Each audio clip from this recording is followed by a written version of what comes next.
Inevitably, through the development of scientific discovery and technological progress, the certainty of human life increases. Not only does the security of society grow, but the life expectancy of the average man increases as well. This is not a bad thing in and of itself. However, there are severe consequences to the average man living upwards of 80 years safely and securely. In this essay, we discuss the dilemma that stems from man achieving longer lifespans and how these issues mostly stem from human incompetence. There will also be discussion on matters such as purpose, fulfillment, and so on.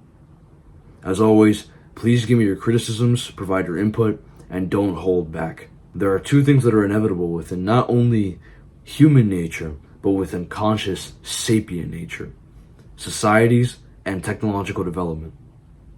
Both of these combined result in the longer lifespan, as technological development leads to agriculture, medicinal progress, and etc. And societies allow for a higher sense of security, sheltered away from most of the threats a man in the wild would with most certainty face. Even if the average lifespans are not increased, we still see that societies and technological development, at the very least, make it possible for longer lifespans to be achieved. Take the two examples of Plato and Aristotle. Aristotle lived for up to 60 years, and Plato lived up to 80. Mind you, this was achieved without modern medicinal developments in surgery, vaccination, antibiotics, and etc. The ancient Greeks and Romans showed us that even with limited advancements in the more complex fields of medicinal care, they were still able to achieve longer life, albeit less commonly in contrast with us, be it by maintaining healthy diets, by maintaining moderation in said diets, and herbal treatments. All this is suffice to say that through the creation of civilization, through the harnessing of agriculture and livestock, comes the inevitable increase in lifespans and security. We have this notion regarding longevity in life that somehow longer life equates to better living conditions. However, these two are not at all correlated, and sometimes they can actually work against each other. Let us observe the situation of modern society when trying to make sense of this claim. Due to progress in the medical field, the average lifespan has increased, and substantially so. Yet, we observe the highest amount of isolation out of any generation predating ours. Psychological conditions get worse for the majority with every passing year, something fueled by the digital revolution. Circumstances for the working class gets worse and worse, at least for the majority, with lower worker wages, inflation, bigger wealth disparities, and etc. These conditions rose in sync with the longevity in life, and serve to show us that although you're living more securely and for longer periods of time, we aren't seeing increases in happiness or decreases in poverty. Note that I am not attempting to say that longevity in life and poor conditions are directly linked to each other, or that the olden days were better sociopolitically. I am simply pointing out that increases in lifespan are poor methods of measuring how successful societies are. Furthermore, the longevity of life can actually be used against the people. The most obvious and surely the most worrying example of this is the increasing retirement age as lifespans increase. The reasoning behind this increase in retirement age goes like this.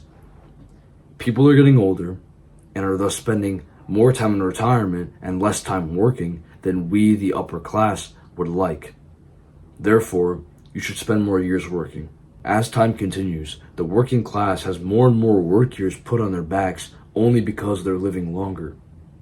Here we observe an instance in which the increasing longevity in life actually works to the detriment of those unfortunate enough to be a part of the majority. We see in the modern world a very common phenomenon: old men and women who are not fulfilled, full of regrets. Then there are the men who die younger, and significantly so, but without any regrets. They wouldn't change anything about their lives.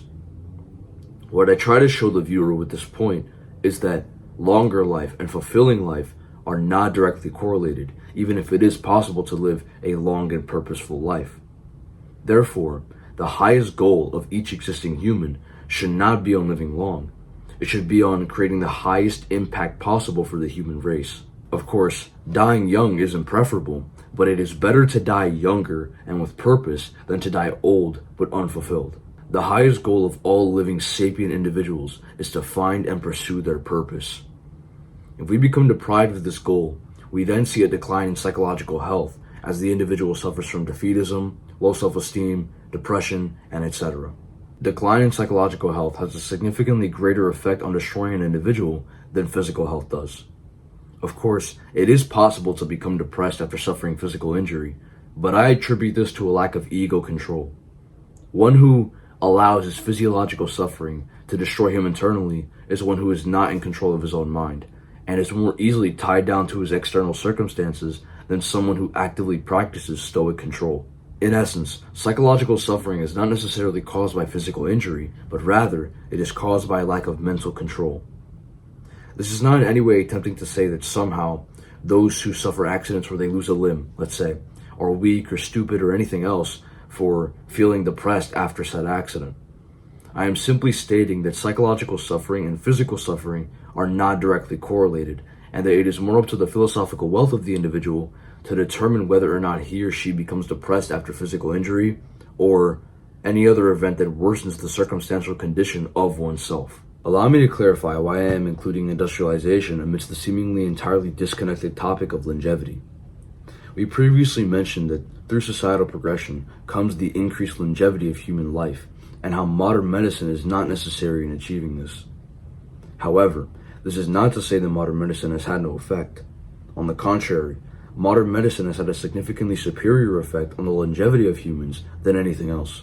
These advancements of modern medicinal practices are only possible through the process of industrialization, and the continued development towards further progress in both the medical and scientific field has only become a possibility due to the industries producing an absurd amount of product at totally absurd rates.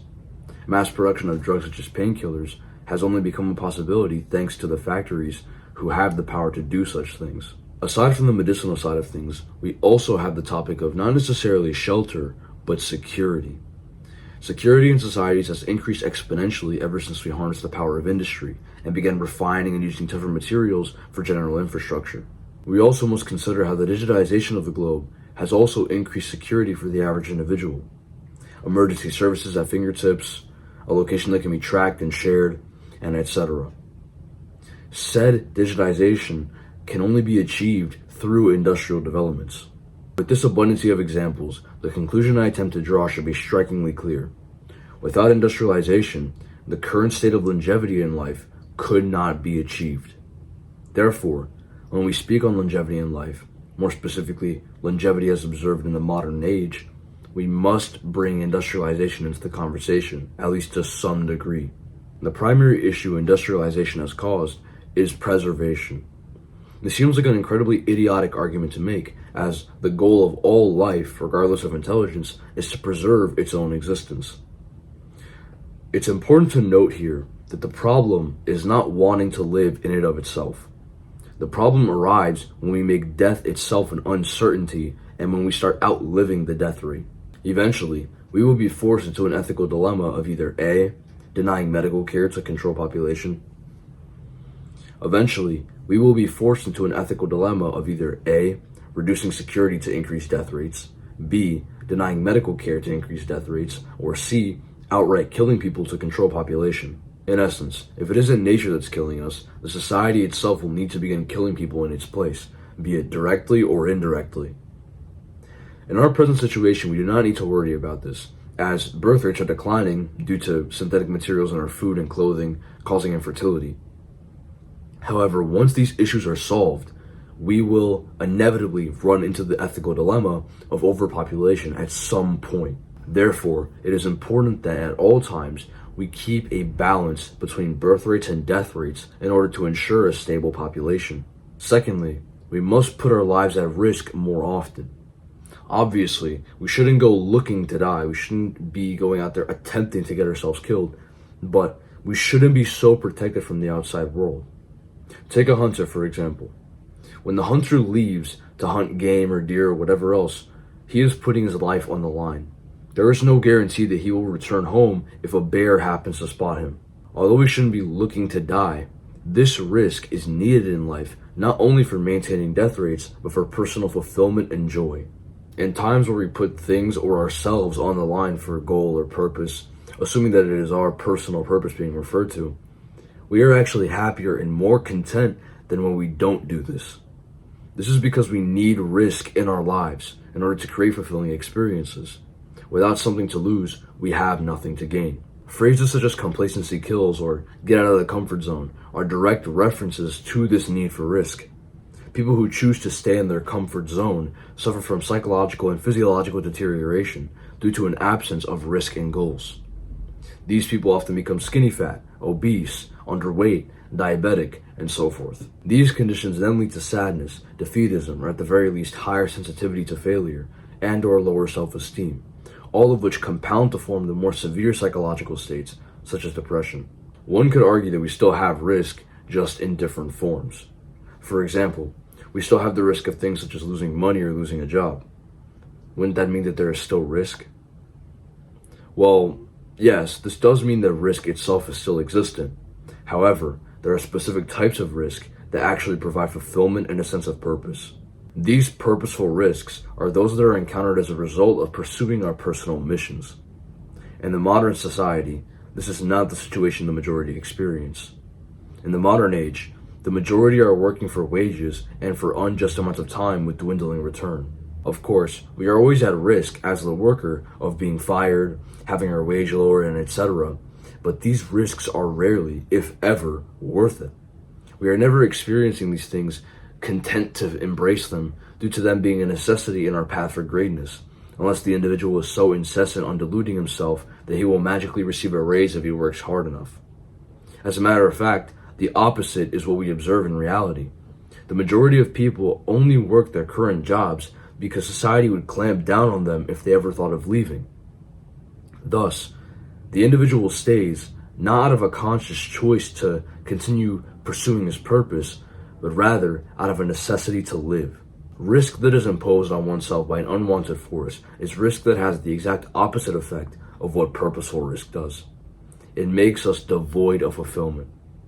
The only tribulations we are willing, and not only willing, but wanting to experience, are those that arise on our personal journeys. So far, I have disputed the common notions regarding longevity in life, industrialization, and have made my inquiries on risk and its necessity in both the maintenance of stable populations as well as personal fulfillment of individuals. If you wish to read a summary of the previous sections, here it is.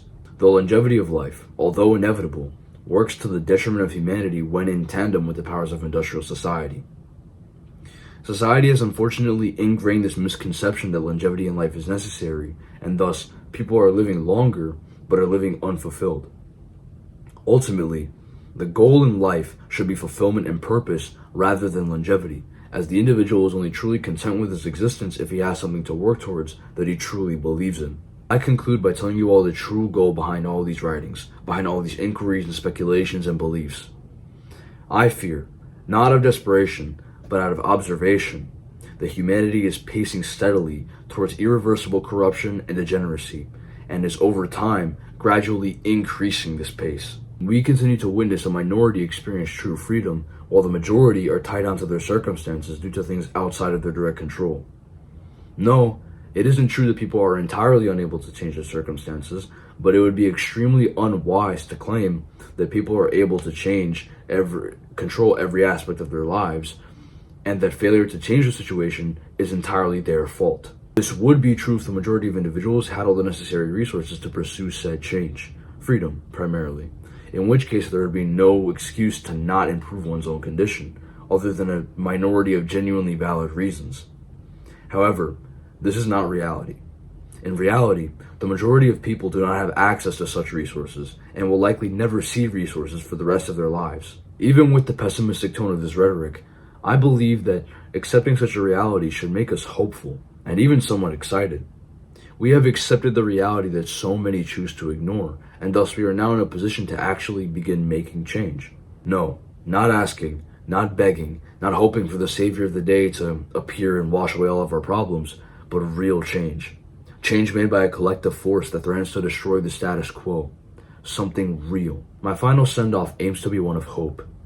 And I only ask that with this hope, you do not remain a bystander, but instead become the Savior you wish for so fervently. With that, I conclude this essay. Thank you all for watching, and as always, give me your criticism in the comments below. Thank you.